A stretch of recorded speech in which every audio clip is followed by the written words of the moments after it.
তাহলে প্রত্যেকটা গার্জেন বেঝিঝক প্রত্যেকটা ছেলে মেয়েকে বলতো জাত মাটি বেলুটা ফাটিয়ে পড়। এটা প্রত্যেকটা মানুষ যদি বুঝতো তাহলে পাড়ার প্রত্যেকটা কাকা বাবু মাটি বেলু যারা করে তাদেরকে উল্টো পাল্টা বলতো না। এটা যদি প্রত্যেকটা মানুষ বুঝতো তাহলে প্রত্যেকটা ফ্রেন্ড টোন মাট্রোল করতো না। প্রতিটা মানুষ বোঝে না। যারা নিজেদের ম্যাচিওর বলে 60 বছর পরে দেখা যাবে তারা পৃথিবীর সব থেকে বেশি ম্যাচিওর মানুষদের মধ্যে একটা ছিল। আর যাদেরকে মনে করছে এরা ম্যাচিউরিটি নেই এদের ভেতরে, এটা অভিজ্ঞতা ছাড়া কিছু না, এটা ভণ্ডামি ছাড়া কিছু না। আমি তাদেরকে বলে রাখি যে তারা ভারতবর্ষের সব থেকে মূল্যবান ব্যক্তিদের মধ্যে একজন। অনেকে বলবে কেন আজকের ডেটে গরমকালে মশারি দান হয়, শীতকালে কম্বল দান হয়, বর্ষাকালে কোনো না কোনো জায়গায় ছাতা দান হচ্ছে। এই ইন্ডাস্ট্রির বাচ্চা বাচ্চা ছেলেমেয়েরা প্রচুর স্ট্রাগল করে হাজার হাজার মানুষকে এই ইন্ডাস্ট্রিতে আসার জন্য মেসেজ দিচ্ছে। তার জন্য প্রচুর কিছু শুনতে হয়, তারপরে বুক ঠুকে মেসেজটা দেয়।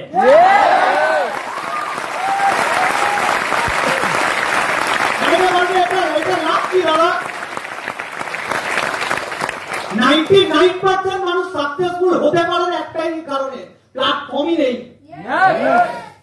কটা মানুষের আছে প্ল্যাটফর্ম, কটা মানুষের কাছে আছে প্ল্যাটফর্ম নেই মানুষের কাছে। তুমি ঘুরে ফিরে দেখে নাও, ঘুরে ঘুরে গ্র্যাজুয়েট পাস ঘুরে বেড়াচ্ছে মার্কেটে, এমটেক ঘুরে বেড়াচ্ছে, বিটেক ঘুরে বেড়াচ্ছে, এমবিএ 15,000 টাকা চাকরি করছে, পিএইচডি কমপ্লিট করে ডোমের অ্যাপ্লাই করছে, ডোমের চাকরির জন্য, ডি গ্রুপের জন্য চাকরির অ্যাপ্লাই করছে। ভারতবর্ষের এটা সিচুয়েশন আজকে। আমরা যাদের কাছে পড়াশোনা করতে যাই, খোলামুড়ে আমরা পড়াশোনা করতে যাই, বিশ্বাস করে পড়াশোনা করতে যাই যে এরা আমাদের গাইড করবে ইন ফিউচার। এরা গাইড করে না, উল্টে আমাদের ডিমোটিভেট করে। আর আমরা তাদের কাছে যাই। দাদা কারা? ওই টিচার গুলো না, দাদা আমরা। আমাদের সেন্স নেই। ইন ফিউচার যখন আমরা লাইফে কিছু করতে পারবো না, তখন আমরা বলতে পারি অনেক কাউকে আমি একটু সরল ছিলাম তো, তাই আমি প্ল্যাটফর্মটাকে কাজে লাগাতে পারিনি। ভগবান তোমাকে সরল থাকতে বলেছে, এই না যে বোকা থাকতে বলেছে। সরলরাও বুদ্ধিমান হতে পারে যদি বুদ্ধিমান হতে চায়। তোমাকে বুদ্ধিমান হতে কে বারণ করেছে? ঠিক আর ভুল, ধর্ম অধর্ম, পাপ আর পুণ্য, কোনটা ঠিক কোনটা ভুল এটা বোঝার জন্য চেতনা লাগে। এই যে এক ঘর ভক্তি, আমরা এই পুরো হল ভক্তি। এই হলে 2000 মানুষ বসে আছে, 1500 মানুষ বসে আছে। এই 1500 মানুষ আজকে আমরা জানি আলোচনা করব, আমরা প্রত্যেকে কি নিয়ে আলোচনা করব? আমাদের সাকসেস নিয়ে আলোচনা করব। এই ঘর ভক্তি যে আমরা আলোচনায় বসে আছি, এটা আমরা কোনো পার্টি পলিটিক্সের আলোচনা, রাজনীতি নিয়ে বসে না। মোদী কি করছে, মমতাদি কি করছে আমাদের দেখার দরকার নেই। এখানে আমরা এইসব আলোচনা করতে বসিনি কে চিটিংবাজ, কে ভালো, কে খারাপ, কিচ্ছু জানতেও বসিনি, কিছু বলতেও বসিনি। আমরা আমাদের ক্যারিয়ার নিয়ে আলোচনা করছি, আমরা আমাদের সাকসেস নিয়ে আলোচনা করছি। তাও সালা দেখো বাইরের অ্যাসোসিয়েট মার্কেটের সমাজের প্রবলেম আমাদের নিয়ে। আমরা ওদের পেছনে লাগতে চাই না, আমরা ওদের ব্যাপারে কথা বলতে চাই না। কোয়ে কি করছে আমাদের জানার দরকার নেই। আমরা আমাদের গ্যালাক্সিতে আছি, আমরা আমাদের পৃথিবী নিয়ে ব্যস্ত। বাইরের সমাজকে নিয়ে আমাদের প্রবলেম নেই, কিন্তু বাইরের সমাজের মানুষদের আমাদের নিয়ে প্রবলেম। কেন প্রবলেম? বাচ্চা বাচ্চা ছেলেমেয়েরা ড্রেস কোড পরে আছে, দামড়া দামড়া খাসি মরতে যায়, একটা ফরমাল ড্রেস কোডের কম্বিনেশন বোঝে না। আমাদের ছেলে মেয়েগুলো বোঝে, এটা ওদের প্রবলেম। আমরা কথাটা ভালো বলতে পারি, ওটা ওদের প্রবলেম। কি বলে? এরা কথা বেঁচে খায়। তো তোমাকে বেঁচে খাবো নাকি ভাই?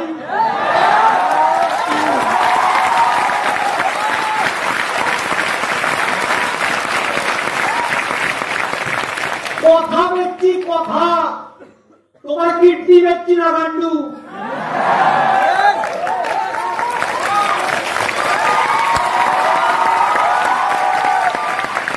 আর এখানে যে কথাগুলো বলা হচ্ছে খুব ন্যাচুরালিটির সাথে কথাগুলো বলা হচ্ছে, অনেকের খারাপ লাগতে পারে কথাগুলো। আমি এখানে কেরিয়ার নিয়ে কমিউনিকেশন হবে, যেটা স্কুল কলেজে হয়নি। পড়াশোনা কর চাকরি পাবি, এটা বলে চাকরি পায়নি কেউ। পড়াশোনা করলে শুধু চাকরি পাওয়া যায় না, পার্সোনালিটি লাগে, বডি ল্যাঙ্গুয়েজ লাগে, অ্যানালিটিক্যাল এবিলিটি লাগে, টাইম ম্যানেজমেন্ট বুঝতে হয়, টিম ম্যানেজমেন্ট বুঝতে হয়। স্কুল কলেজে পড়াইনি, এটা বাজে কথা বলে লাভ নেই। অনেকে বলবে এখানে ব্রেন ওয়াশ করে, হ্যাঁ করি। ব্রেন ওয়াশ করে রেপ করতে পাঠাই না, ব্রেন ওয়াশ করে চিটিংবাজি করতে পাঠাই না, ব্রেন ওয়াশ করে চাকরির প্রলোভন দেখাই না। ব্রেন ওয়াশ করি, করে বলি সাকসেস পাও, বিজনেসম্যান হও, গাড়ি করো, গাড়ি করো, স্বপ্ন পূরণ করো, এটা বলি। এটা আমাদের মধ্যে রাখি, আমাদের মধ্যে। সোসাইটিকে জ্ঞান দিতে যাই না আমরা। আমরা এখানে কাউকে বলতে যাই না যে 10 লাখ দাও চাকরি দেব, এটা বলি না আমরা। আমরা বলি কোয়ালিটি বাড়াও, বিজনেস করো, বিজনেস প্রফিট করো, অ্যাচিভার হোক ইনঅ্যাচিভার হোক, আমরা এটা নিয়ে ডিসকাস করি।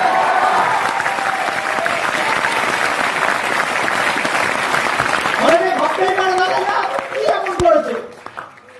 আরে এরা যা করেছে, এই যে স্টেজে যা করছে, স্টেজ যারা, তারা যা করেছে, ভারতবর্ষের ম্যাক্সিমাম মানুষ এটা করার ক্ষমতা নেই।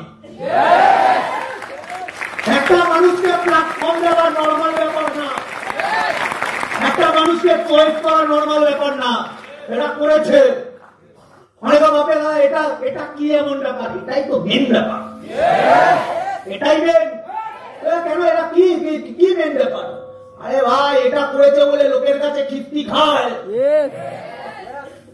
একটা মানুষকে প্ল্যাটফর্ম দিতে যাওয়ার সময় এদেরকে লোকে চিটিংবাজ বলে। একটা লোককে যখন সাজেশনটা দেয় তখন এদেরকে চিটিংবাজ বলে, বেঈমান বলে, লোক ধরা বলে।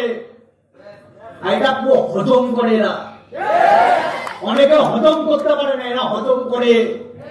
অনেকে বলবে ছোটবেলা থেকে বড় হয়েছে কি লোকের খিস্তি খাবার জন্য? তুমি চাকরি করো 30 বছর খিস্তি খাবে, বিজনেস করো 3 মাস খিস্তি খাবে,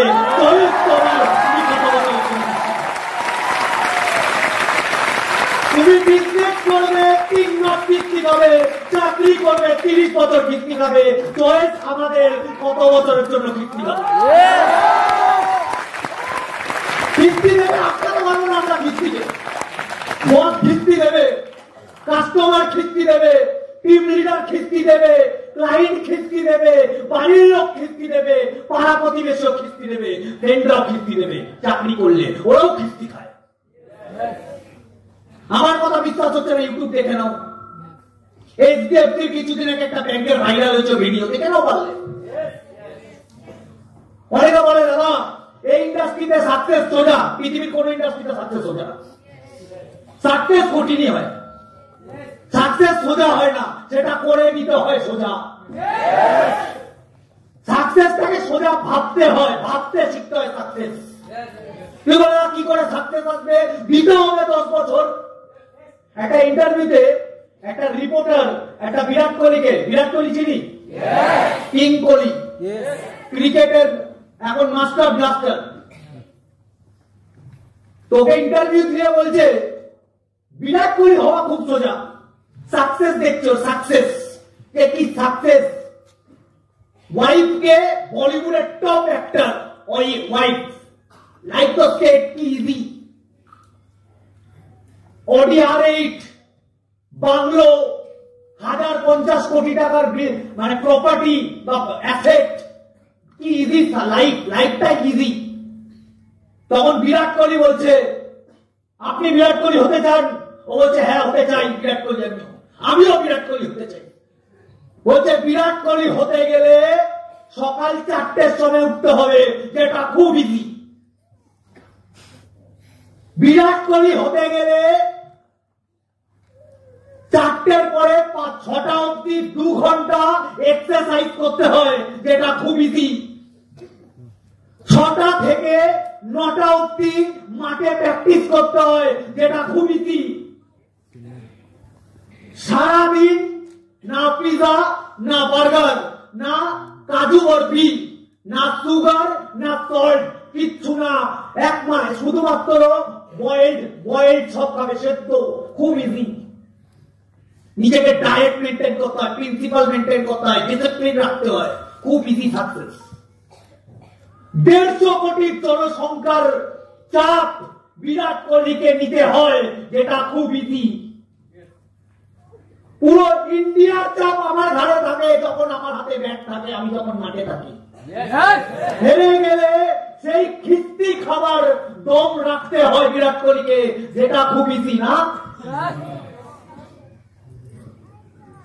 150 কোটি মানুষ আমাকে নিয়ে ক্রিটিসাইজ করে, 150 কোটি মানুষ আমার বাইককে নিয়ে ক্রিটিসাইজ করে, 150 কোটি মানুষ আমার সাকসেসকে নিয়ে ক্রিটিসাইজ করে, যেটা খুব ইজি না।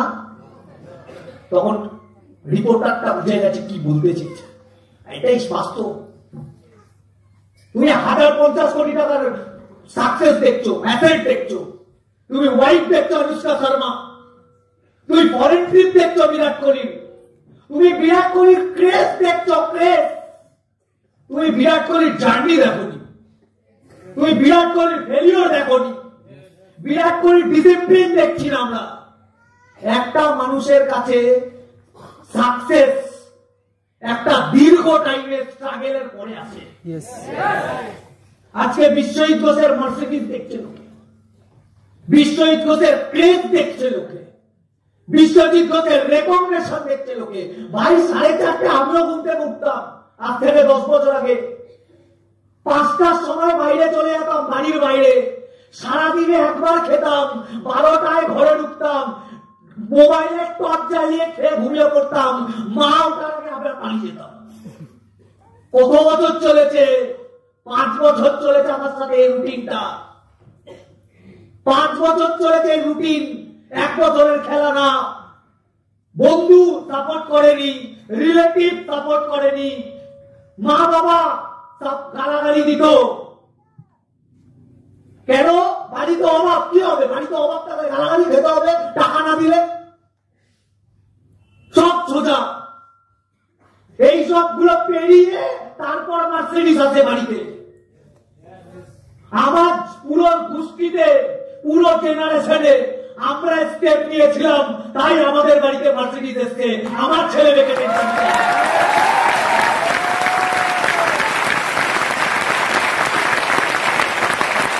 যে স্টেপ নেবে তাকে প্রেশার নিতে হবে, তাকে চাপ নিতে হবে, তাকে টেনশন নিতে হবে, খাওয়া ভুলে যেতে হবে, ঘুম ভুলে যেতে হবে, শ্বাস ভুলে যেতে হবে, সব ভুলে যেতে হবে। তারপর আসবে সাকসেস। সাকসেস একটা তপস্যা, সাকসেস একটা সাধনা। তোমাকে সবকিছু ভুলে তারপর সাকসেস পেতে হবে।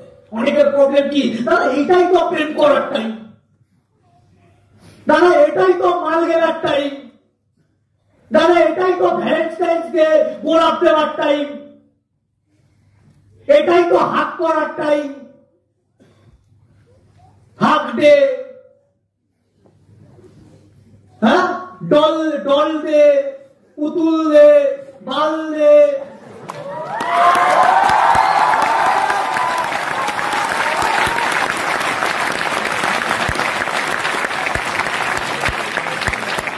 একটা নিজের সাইজের একটা টেডি নিয়ে গার্লফ্রেন্ডকে গিফট করছে,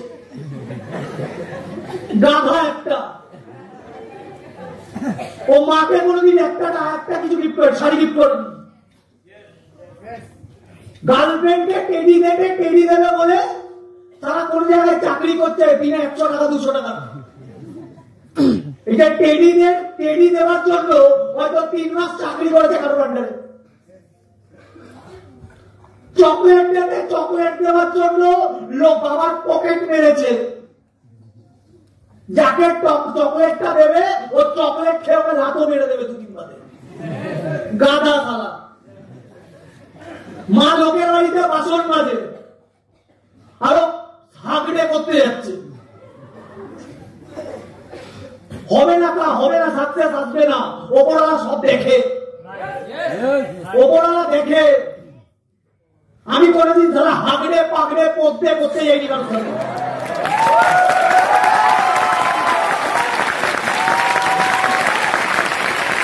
কেন দাদা তোমার গার্লফ্রেন্ড জোটেনি বলে? তোমার কি মনে হয় আমি গার্লফ্রেন্ড জোটাতে পারবো না? লাইনে লাগিয়ে দেবো তারা, লাইনে লাগিয়ে।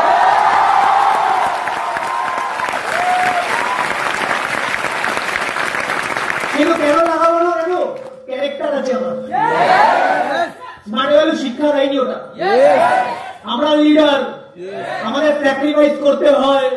আগে আমরা রোল মডেল, আমাদের বুঝতে হয় কোনটা করা উচিত আর কোনটা করা উচিত না। আমরা জানি রাস্তায় কিভাবে চলতে হয়। আমরা ঘুমাই তারা সাবধানে, কথা বলি সাবধানে, আড্ডা মারি সাবধানে। তুমি বলবে কেন? আগে আমাদের চারিপাশে অ্যাসোসিয়েট ভর্তি। একটা ইয়ার্কি মারতে মারতে একটা ভুল কথা বেরিয়ে যাবে, লোক আঙুল তুলতে ছাড়বে না। এই দাদারাও তো এটা করছে, আমরা তাহলে কি কেন করবো না? সাবধানে থাকি, ঠিক থাকি, ডিসিপ্লিনে থাকি। কথাটা বলতে পারছি?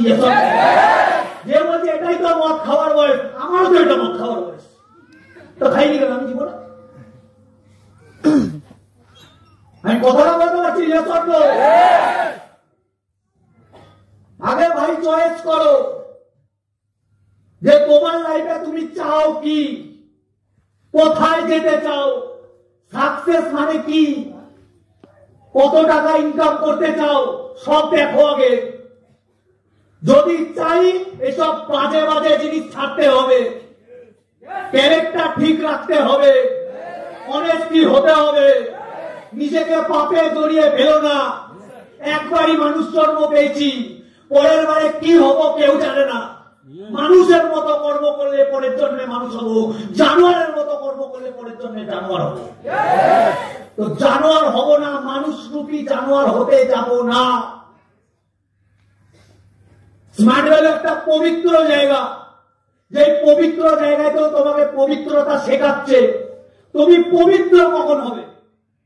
যখন তোমার আলোচনা ভালো হবে, আলোচনা, ডিসকাস। তুমি সঙ্গ কার সঙ্গে আছো? তুমি যদি 10 জনের সাথে মিশছো, ওই 10 জনের সাথে আলোচনা কি হচ্ছে তোমার?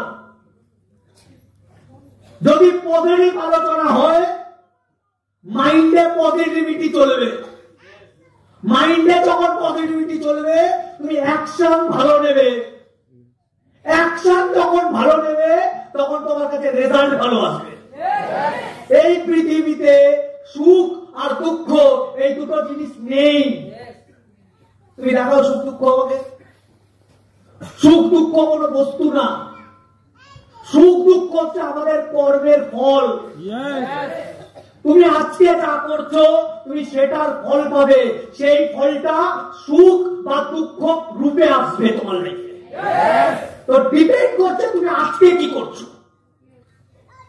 তুমি আজকে ক্রিটিসাইজে ব্যস্ত, কাজে ব্যস্ত না, ট্রেনিং এ ব্যস্ত না, ড্রিম লিস্ট করতে ব্যস্ত না, ইনভাইটিং করতে ব্যস্ত না। ব্যস্ত কিসে? বাজে আলোচনায়। সাকসেস আসবে না। আমি কথাটা বলতে পারছি? Yes or no?